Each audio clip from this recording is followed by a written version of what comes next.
الحمدللہ اسٹینڈ بولا بھاڑا پہ نہ ہے. الحمدللہ رب العالمین والصلاة والسلام على النبي الأمين وعلى آله الطاهرين وأصحابه الغر الميامين وعلى أتباعه أجمعين. أما بعد، قال الله جل وعلا في كتابه العظيم: كنتم خير أمة أخرجت للناس إلى آخر الآية.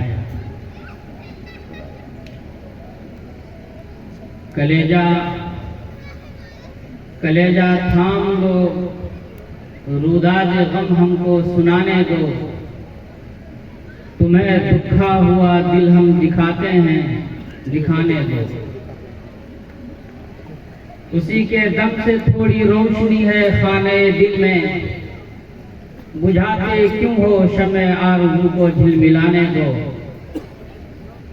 ندا آئے گا اپنے دامن حسن طبیعت پر، ندا آئے گا اپنے دامن حسن طبیعت پر، وفا پر میری جو تہمت لگاتے ہیں لگانے دو. اسٹیج پر حاضر علماء کرام اور سامنے پنڈال میں تشریف فرما سامعین اعظام، ابھی آپ حضرات نے مختلف علماء کرام کی قیمتی باتوں کو سماعت کیا ہے. اللہ تعالیٰ سے دعا ہے کہ اللہ تعالیٰ ہمیں بھی اور آپ کو بھی عمل کی توفیق مرحمت فرمائے. بزرگوں، آج کے اس اجلاس کی جو امتیازی چیزیں تھیں، ابھی میرے بڑے جناب مولانا ظفر عبدالرؤوف صاحب نے فرمایا کہ بڑی قید و بند کی چیزیں یہاں پر ہیں جس سے علماء گزر رہے ہیں، اور میں سمجھتا ہوں کہ یہ چیزیں ٹھیک ہیں اور یہ عمدہ انتظام اور اچھے انتظام و انسرام کی علامت ہے. جلسے اسی طرح کے کامیاب ہوا کرتے ہیں. بہرحال انہی کا ایک حصہ ہے کہ میرا بھی موضوع طے ہے، اور میرا جو موضوع ہے وہ یہ ہے کہ مدارس اسلامیہ کی امت مسلمہ کے لیے، خاص طور سے اسلامیان ہند کے لیے کیا اہمیت ہے، اور یہ مدارس جو پورے ملک میں پھیلے ہوئے ہیں اور اپنی ذمہ داریوں کو بحسن و خوبی انجام دے رہے ہیں، ان مدارس کا امداد کرنا کیسا ہے، کیوں کرنا چاہیے، اور اس پر کیا اجر ہمیں ملنے والا ہے. تو موضوع تو بڑا ہماگیر ہے اور بڑا وسیع و عریض ہے، لیکن مختصر وقت میں مجھے چند باتیں کہنی ہیں. بہت ممکن ہے کہ مختصر وقت میں ساری باتیں نہ آ سکیں، کیونکہ میں ایک طالب علم کی حیثیت سے آپ کے سامنے بیٹھا ہوں بڑوں کے حکم پر، ورنہ میں اس قابل نہیں کہ آپ کے سامنے بیٹھ کر باتیں کر سکوں. بزرگوں، اللہ تبارک و تعالیٰ نے اپنے دین کی حفاظت کی ذمہ داری لی ہے، اور اس دین کی حفاظت کے لیے اس نے ہر زمانے میں مختلف شکلوں میں اس کے انتظامات فرمائے ہیں. ہمارے جو یہ مدارس ہیں وہ اسی کا ایک حصہ ہیں. یعنی مدارس کو اللہ تبارک و تعالیٰ نے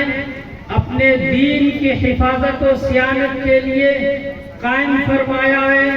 اور اس کے اسباب فراہم کیے ہیں. بزرگوں، آپ سب پڑھے لکھے ہیں، تاریخ سے واقف ہیں، جانتے ہوں گے کہ ہمارے ملک میں جب غیروں کا تسلط ہو گیا، ہمارا ملک غیروں کے قبضے میں چلا گیا، تو اس کے چنگل سے چھڑانے کے لیے جو جدوجہد کی گئی، جو کوششیں کی گئی، اس کی شروعات تو بہرحال بہت پہلے سے ہوتی ہے، جس کی ابتدا کلکتہ سے ہوتی ہے، لیکن تاریخ میں لوگوں نے کچھ اور لکھ رکھا ہے، اور بہت سے لوگوں نے 1857 کو اس کا آغاز اور اس کی ابتدا بتلایا ہے. بہرحال ہم اگر بات وہیں سے شروع کریں، پیچھے چھوڑ ہی دیں، پھر بھی ایک بات نکل کر یہ سامنے آتی ہے کہ 1857 کی جنگ آزادی میں علماء کرام نے اور اس ملک کے مسلمانوں نے جو کوششیں کی، جو قربانیاں پیش کی، اپنے سر کے نذرانے پیش کیے، اپنے خون کو پانی سے زیادہ ارزاں اور سستا سمجھ کر اس ملک کی آزادی کے لیے بہایا، نتیجہ بہرحال یہ ہوا کہ اس جنگ کو ہم ہار گئے اور پورے ملک پر انگریزوں کا ناپاک قبضہ ہو گیا۔ لیکن بزرگوں، تاریخ گواہ ہے،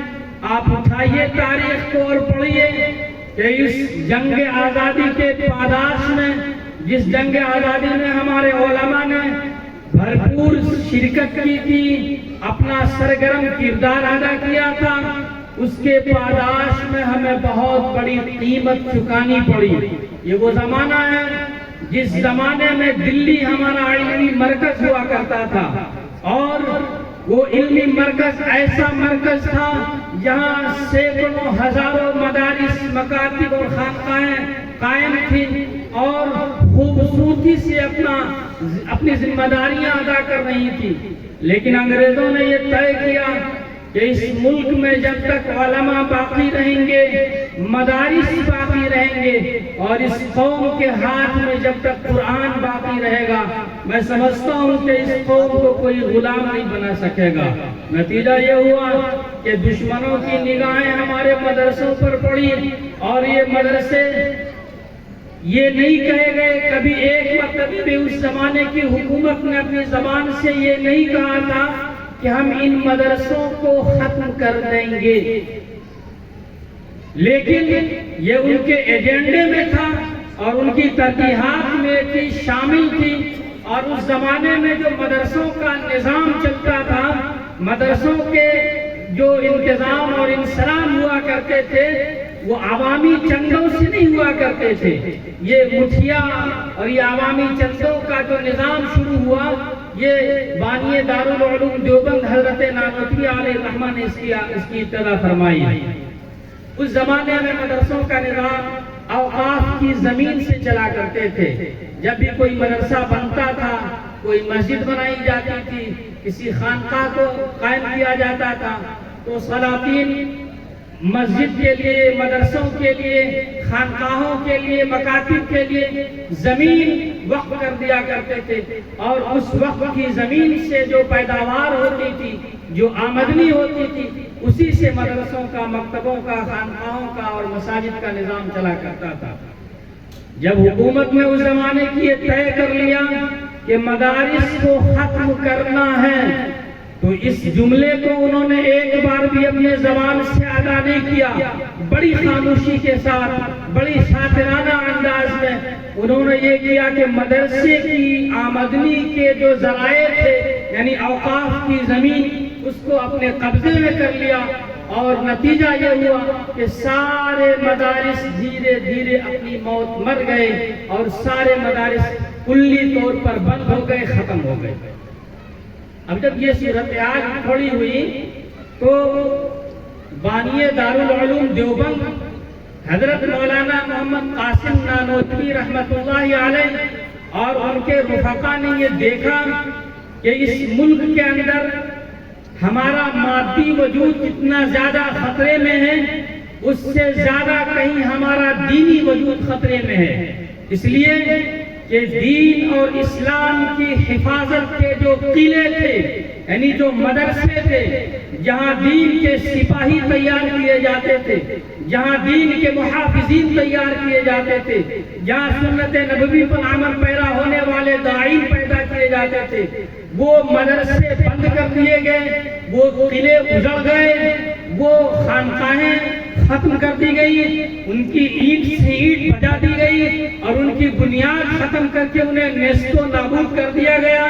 اس لیے ضرورت اس بات کی ہے کہ اس ملک کے اندر اپنے دینی وجود کو باقی رکھنے کے لیے مدرسوں کا قیام نہایت ہی ضروری ہے۔ چنانچہ حضرت مولانا قاسم نانوتوی علیہ الرحمہ نے دلی کے مرکزی مقام سے دور ہٹ کر دیوبند کے علاقے میں ایک جنگل میں جا کر، جو اس زمانے میں غیر آباد تھا تقریباً، وہاں جا کر ایک مدرسے کی بنیاد رکھی جس کو آج دنیا دارالعلوم دیوبند کے نام سے جانتی ہے۔ بزرگوں، آج دارالعلوم دیوبند کا جو مقام پوری دنیا میں ہے وہ کسی اور تحریک کا مقام نہیں ہو سکتا، اور پھر اس دارالعلوم دیوبند کے قیام کے بعد پورے ملک کے خطے خطے میں گوشے گوشے میں حضرت نانوتوی علیہ الرحمہ اور ان کے رفقا کی کوششوں سے، ان کے اخلاص کے نتیجے میں مدرسے قائم ہوتے چلے گئے، مکاتب قائم ہوتے چلے گئے، خانقاہیں بنتی چلی گئیں، اور صورتحال بعیدہ رسید کہ آج پورے ملک کے اندر تقریباً 3 لاکھ مدرسے ہیں جو دین کی حفاظت و صیانت کے لیے رات و دن اپنی کوشش میں لگے ہوئے ہیں۔ بزرگوں، وقت تنگ ہے، ورنہ میں تفصیل سے آپ کو بتلاتا کہ یہ مدرسے ہمارے لیے کتنی زیادہ اہمیت کے حامل ہیں۔ آج مدرسوں پر بہت ساری باتیں ہو رہی ہیں، اس کے نصاب میں تبدیلی کی رائیں پیش کی جا رہی ہیں، اس کے نظام پر کلام کیا جاتا ہے، لیکن دنیا والے یہ بھول گئے کہ یہی وہ مدرسے ہیں جس کے وجود سے دنیا کا وجود مربوط ہے، جس کے وجود سے ہندوستانی مسلمانوں کا خاص طور سے وجود مربوط ہے۔ اگر یہ مدرسے ختم ہو جائیں گے، ایمان ہندوستان سے ختم ہو جائے گا، اسلام مٹ جائے گا، مسلمانوں کا وجود ختم ہو کر رہ جائے گا۔ اس لیے بزرگوں، یاد کیجئے، آج کے جو روشن خیال لوگ ہیں، جو بہت زیادہ کوالیفیکیشن والے ہیں، بڑے ایجوکیٹڈ ہیں، جو بڑی بڑی ہائی کوالٹی کی تعلیم رکھتے ہیں، جو بہت اونچی اونچی سندیں رکھتے ہیں، جو گریجویٹ ہیں، پائلٹ ہیں، انجینئر ہیں، ڈاکٹرز ہیں، وکیل ہیں، ججز ہیں، جو اسکولز میں، کالجز میں، یونیورسٹیز میں تعلیم حاصل کرتے ہیں، ان کا یہ خیال ہے کہ مدرسوں کو دنیا سے مربوط کیا جائے، اور مدرسوں کے نصاب میں اور اس کے نظام میں ایسی تبدیلی لائی جائے کہ مدرسے کے فارغین فضلہ معاش سے جڑ جائیں، رزق سے جڑ جائیں، انہیں دنیا کی ترقی میسر آ جائے۔ یہ فرسودہ خیال ہے، یہ فرسودہ نظام ہے، یہ پرانا سسٹم ہے، یہ زمانے کے تقاضے کو پورا کر نہیں رہا ہے۔ یہ مدرسوں کے نظام پہ اور مدرسوں کے سسٹم پہ، مدرسوں کے سلیبس پہ ایک اعتراض ہوتا ہے۔ لیکن میں پوری ذمہ داری کے ساتھ، علماء اسٹیج پر موجود ہیں، ان کے حوالے سے پورے اطمینان کے ساتھ یہ کہنا چاہتا ہوں کہ رائے 100% غلط ہے۔ یہ رائے ہمیں راستوں سے بھٹکانے کی رائے ہے، ہمیں اپنے مقصد سے سرگشتہ کر دینے کی رائے ہے۔ ہم کسی قیمت پر اپنے مدرسوں کے نظام میں، اپنے مدرسوں کے نصاب میں، اپنے مدرسے کے سسٹم میں کوئی تبدیلی نہیں لانا چاہتے ہیں۔ ہمارے مدرسے کا جو نظام ہے،